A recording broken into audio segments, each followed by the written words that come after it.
Franco Colapinto llegó a estar segundo en el Gran Premio de China. Segundo, con un Alpine que en Australia había sido invisible, en una pista que nunca había pisado en su vida, con una estrategia riesgosa que casi nadie más eligió, defendiéndose de Verstappen, de los Ferrari, de los Haas, durante vueltas y vueltas con una madurez que dejó con la boca abierta a todo el paddock, y entonces, en la vuelta 33, un toque que no debería haber pasado lo mandó a un trompo y le destruyó el fondo del coche. Terminó décimo, sumó un punto, el primero desde octubre de 2024. ¿Fue un buen resultado? Sí. ¿Fue justo? Absolutamente no, y entender por qué esa diferencia importa tanto es exactamente lo que vamos a analizar hoy, porque lo que Colapinto mostró en China no fue solo una buena carrera, fue una señal, y si sabés leerla bien, dice mucho más sobre su futuro en la Fórmula 1 de lo que indica el número 10 en el tablero de posiciones. Para entender por qué China fue tan importante, hay que entender primero desde dónde venía Franco Colapinto. La historia reciente no era sencilla. Después de su debut explosivo en Williams en 2024, donde en sus primeras carreras generó una expectativa enorme, Colapinto llegó a Alpine con la presión de demostrar que ese nivel no había sido una casualidad. La temporada de 2025 con Alpine no fue lo que se esperaba. El equipo atravesó sus propios problemas de desarrollo, de rendimiento, de transición interna, y Colapinto en ese contexto no pudo encontrar la regularidad que necesitaba para silenciar a los que dudaban. El Gran Premio de Australia 2026, primera carrera del año, fue un fin de semana para olvidar en términos de resultado. El coche tenía problemas, el rendimiento no apareció y Colapinto no pudo sumar puntos. Un inicio que generó más preguntas que respuestas. Y encima en China, el fin de semana arrancó de la peor manera posible. En la clasificación para la carrera sprint del viernes, Colapinto terminó en la posición 16, a casi un segundo de su compañero Pierre Gasly. Él mismo lo reconoció sin rodeos. Estoy un poco perdido porque quedé muy lejos con Pierre y es la referencia que tengo. Eso es honestidad, y esa honestidad tiene un valor que pocas veces se menciona cuando se analiza a Colapinto, un piloto que reconoce que está perdido con el coche, que identifica el problema y que al día siguiente aparece con respuestas. Eso no es debilidad, eso es cómo se trabaja en la Fórmula 1. Pero para ese momento ya sabía otra cosa que muy pocos sabían. Parte del problema no era Colapinto, era el coche. Pero antes, si sos nuevo en el canal, suscríbete ahora mismo y deja tu like. Este canal cubre las noticias como nadie más te dice en español, sin filtros, sin relato oficial, con todo lo que los medios grandes no te dicen. El like ayuda al algoritmo de YouTube para que este video pueda llegar a más gente. Así que deja tu like ahora. Mientras arrancamos con la polémica de China que está a punto de explotar. El viernes a la noche, después de esa clasificación sprint que lo había dejado en la posición 16, Colapinto se sentó con los ingenieros de Alpine y con Pierre Gasly a trabajar, y lo que encontraron fue revelador. Colapinto explicó después con una claridad técnica impresionante lo que había pasado. Tuvimos un par de temas que tuvieron un upgrade en Melbourne que yo no tenía, y acá funciona 3 veces mejor de lo que pensaban. Entonces es mucha carga de atrás la que no tenía ayer, y sumado a una pérdida muy grande del ala de adelante, que habían hecho una mejora en mi alerón pero no había entrado. 2 actualizaciones técnicas que no llegaron al coche de Colapinto. No era que estaba lento, era que estaba corriendo con un coche diferente al de su compañero, y cuando eso se descubrió y se corrigió en lo que se podía corregir antes de la clasificación, Colapinto apareció con una vuelta de 1.33,357 en la Q2, una vuelta que lo dejó fuera de la Q3 por exactamente 5 milésimas de segundo. 5 milésimas. El grosor de un cabello humano en tiempo de Fórmula 1. Quedó 12º en la parrilla. Flavio Briatore bajó al garage a felicitarlo personalmente cuando se bajó del coche, y al día siguiente en la carrera Colapinto demostró que cuando el coche está en condiciones de competir, el piloto es un problema para mucha gente en esta parrilla. Hay algo que se está convirtiendo en una marca registrada de Franco Colapinto en la Fórmula 1 y que los propios medios oficiales de la categoría ya empezaron a reconocer públicamente. Sus largadas. En el Gran Premio de Australia, en los primeros metros, Colapinto ejecutó una maniobra precisa para esquivar a Liam Lawson, que dejó al propio Lawson sorprendido. Según declaraciones del paddock, Lawson estaba preparado para recibir el impacto. y el impacto nunca llegó porque Colapinto encontró el espacio exacto para pasar limpio. La cuenta oficial de la Fórmula 1 le dedicó una publicación especial después de la carrera sprint de China, titulada Otra largada para la colección, con una frase que resume el reconocimiento que está generando. Se sabe, cuando se apagan las luces hay que estar atentos al 43. El 43 es el número de Colapinto. Cuando la Fórmula 1 empieza a construir una narrativa alrededor de un piloto, cuando la organización más grande del automovilismo mundial te dedica publicaciones y títulos, algo está pasando. Y no es casualidad ni marketing, es reconocimiento genuino a algo que el piloto hace excepcionalmente bien. En China, en la carrera principal, Colapinto apagó las luces desde el puesto 12 y en la primera vuelta estaba sexto.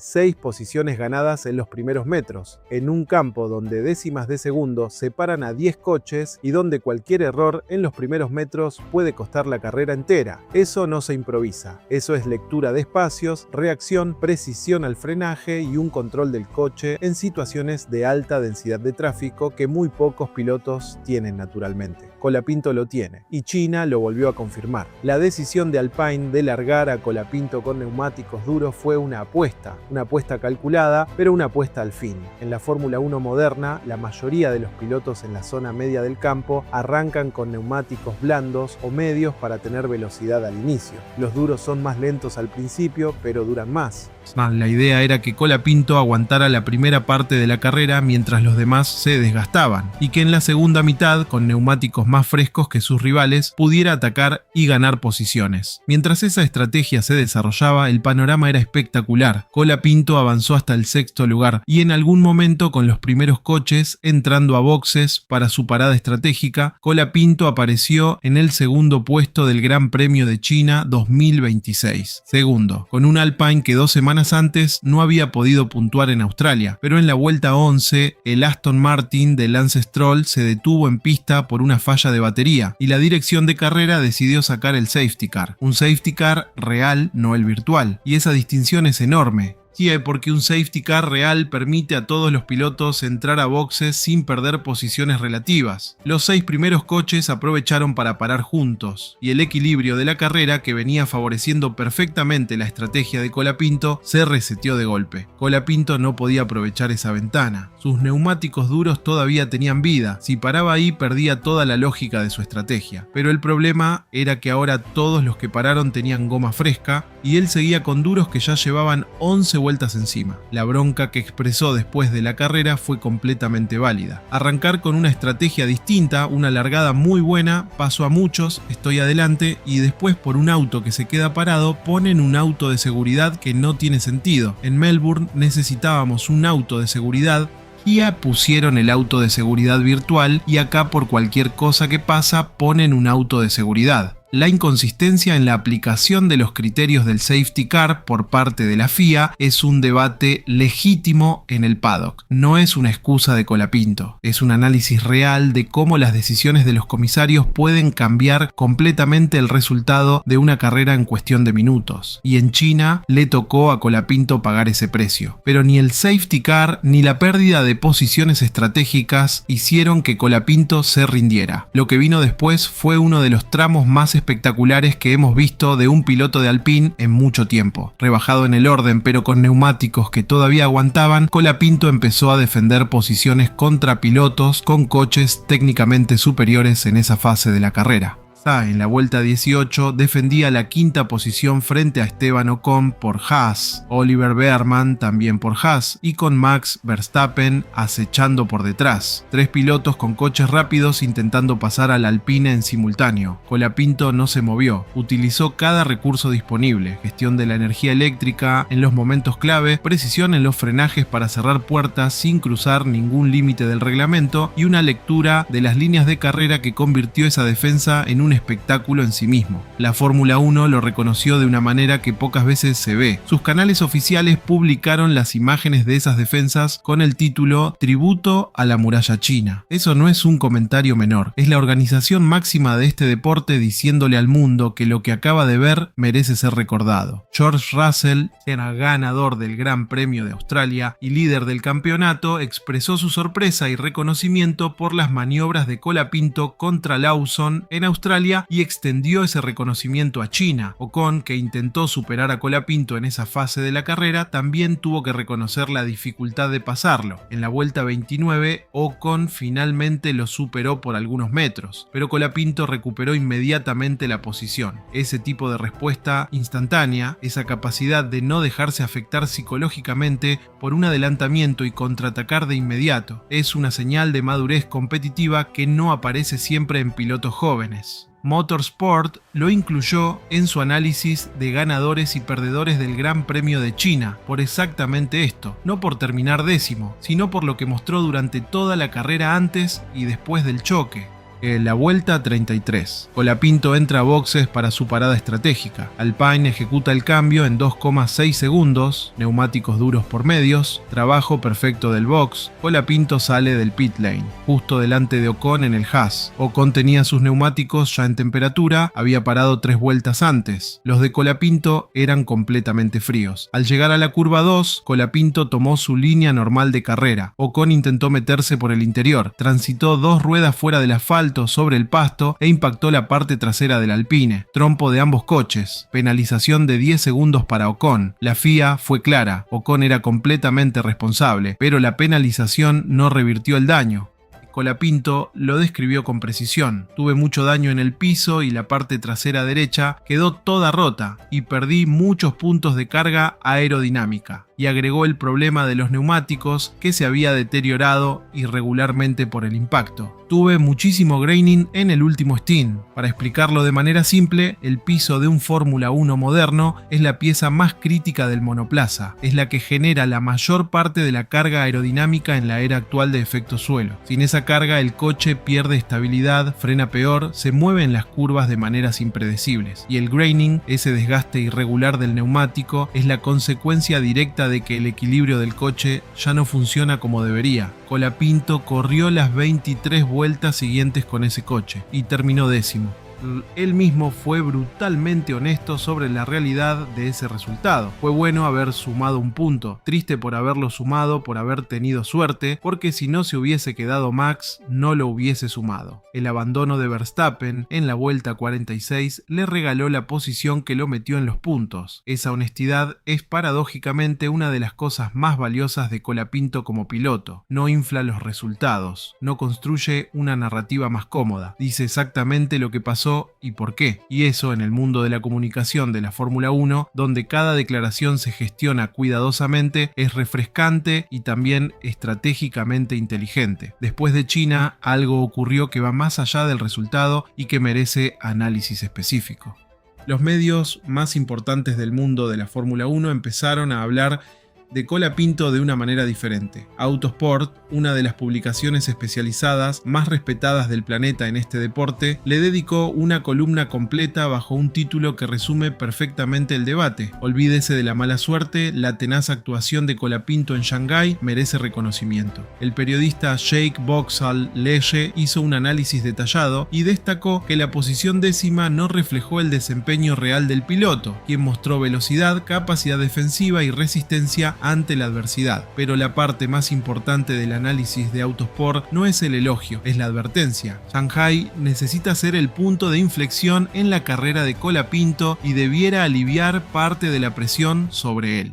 O lo que no sabemos es cuán constante podrá ser Alpine a lo largo del año, ya que el coche se vio bien en China y en las pruebas de Bahrein. Fue una sorpresa que Melbourne resultara tan mal para el equipo. Esa frase contiene una pregunta que no tiene respuesta todavía. ¿Fue China la norma de Alpine 2026 o Melbourne? ¿Es el A526 un coche competitivo que tuvo un fin de semana malo en Australia? ¿O es un coche con problemas que tuvo un fin de semana inspirado en China? Esa incertidumbre no depende de Colapinto, y es lo que hace que hablar de expectativas para el resto del año requiera honestidad y no solo entusiasmo. Motorsport fue aún más directo en su análisis de ganadores y perdedores de la carrera, ubicando a Colapinto entre los mejores del Gran Premio junto a Kimi Antonelli, Lewis Hamilton y el equipo Haas, no por el resultado numérico, solo por el proceso. Y la propia Fórmula 1 lo ubicó sexto en su Power Ranking oficial del fin de semana con una puntuación de 8,0, por encima de pilotos que terminaron con mejores posiciones en la clasificación final. Eso significa que los analistas internos de la categoría evaluaron que su rendimiento fue superior a lo que el tablero de posiciones muestra, y el Power Ranking de la F1 no es una votación de fans, es un análisis técnico interno de rendimiento relativo. Cuando Colapinto cruzó la meta décimo en China, golpeó el volante varias veces. Ese gesto lo dijo todo. No era el gesto de un piloto satisfecho con el punto sumado, era el gesto de alguien que sabe que el resultado podría haber sido considerablemente mejor, que sintió durante toda la carrera que el coche tenía ritmo para más. Voce que la estrategia estaba funcionando antes de que el safety car lo descolocara, que las defensas que ejecutó merecían un resultado en la zona del top 8 o mejor. Y esa bronca es completamente legítima, más todavía cuando uno mira el detalle final. En los últimos metros de la carrera, Colapinto intentó pasar a Carlos Sainz en el Williams para ganar una posición más. No pudo, él mismo lo reconoció con una honestidad que genera simpatía. Con Carlos me quedé bastante caliente que me ganó, tenía unas ganas de pasarlo, estaba por tirarme en cualquier lado e iban a ser un desastre, pero me contuve y no me le tiré. Esa última parte es importante. Me contuve y no me le tiré. Un piloto joven con la adrenalina de la carrera, con bronca por el resultado que se fue, con ganas de hacer algo más y eligió no arriesgar. Guay eligió terminar la carrera con el punto seguro antes que intentar una maniobra que podría haber terminado en abandono. Esa madurez competitiva es la que Autosport llamó cabeza madura, la que el paddock está empezando a reconocer como una de las marcas de Colapinto. Y ahora viene Japón, Suzuka. El 29 de marzo, Suzuka es uno de los circuitos más exigentes y más especiales del calendario de Fórmula 1. Un trazo diseñado en los años 60 que pone a prueba el coraje de los pilotos en sus curvas de alta velocidad,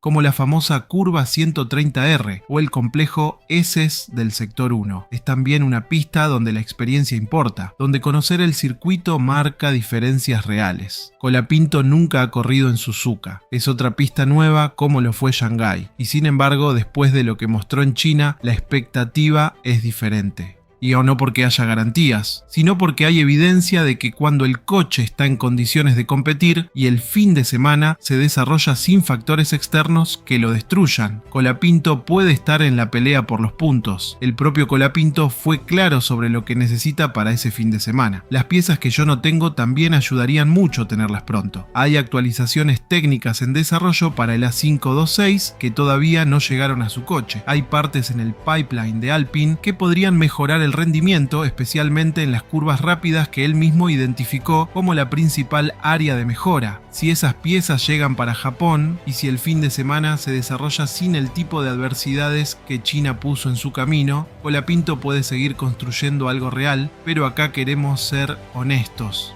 Porque este canal no construye expectativas infladas para después desilusionarte. China fue una gran carrera de Colapinto, fue probablemente la mejor de su carrera en la Fórmula 1 en términos de proceso y de demostración de habilidades, y al mismo tiempo hay variables que escapan completamente a su control y que van a definir qué tipo de temporada puede tener. La primera es el coche. Alpine es un equipo de zona media, no es Red Bull, no es Mercedes, no es Ferrari ni McLaren. El A526 va a ser competitivo en algunos circuitos y complicado en otros. Melbourne mostró que cuando el coche no funciona, Colapinto no tiene con qué. China mostró que cuando el coche sí funciona, puede dar pelea. La consistencia de ese rendimiento es la gran incógnita de la temporada. La segunda variable es Gasly. Pierre Gasly es un piloto experimentado, rápido, y conoce el equipo desde hace tiempo. Terminar sexto en China fue un resultado sobresaliente para Alpine. Eso significa que cuando el equipo tiene un buen fin de semana, Gasly va a estar en posiciones más altas que Colapinto en la mayoría de los casos, y esa es la referencia interna que Colapinto tiene que ir achicando. La tercera tercera es la clasificación. China confirmó algo que ya venía siendo visible: Colapinto en carrera es fenomenal. En clasificación todavía tiene margen de mejora, quedó a 5 milésimas de la Q3. Si esas 5 milésimas se convierten en margen positivo de manera consistente, el cuadro cambia completamente porque empezaría carreras desde posiciones más adelantadas. Y la cuarta variable, la más difícil de controlar, es la suerte. Colapinto estuvo décimo gracias en parte al abandono de Verstappen.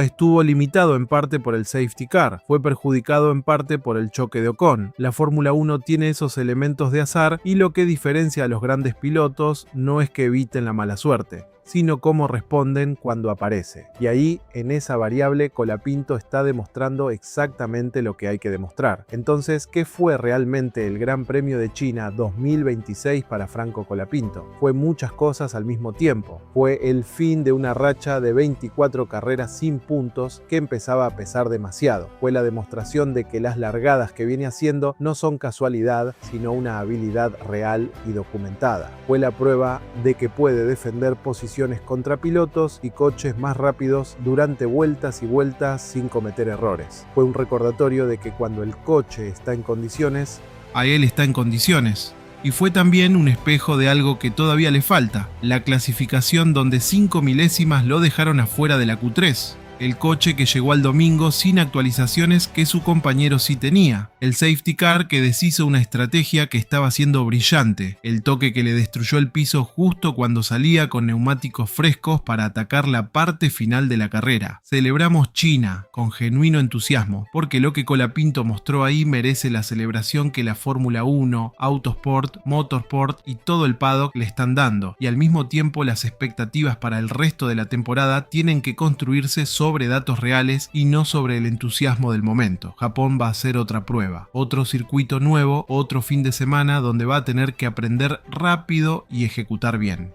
La Fórmula 1 no te da tiempo para disfrutar demasiado de un buen resultado. Te pide el siguiente antes de que termines de procesar el anterior. Nuestra lectura después de China es esta: Colapinto tiene el nivel para estar en la zona de puntos de manera consistente si el coche lo acompaña y los factores externos no lo persiguen. Eso es más de lo que se podía afirmar con certeza después de Australia. Y eso, en el contexto de una temporada que apenas empieza, es suficiente razón para mirar el resto del año con genuina expectativa. ¿Coinciden con esa lectura? ¿O creen que China fue una excepción y que el nivel real de Colapinto y Alpine es más parecido al de Australia? Ese debate merece sus voces en los comentarios. Si llegaste hasta acá, ya sabes de qué se trata este canal. Análisis real, sin inflar resultados, sin bajarlos tampoco.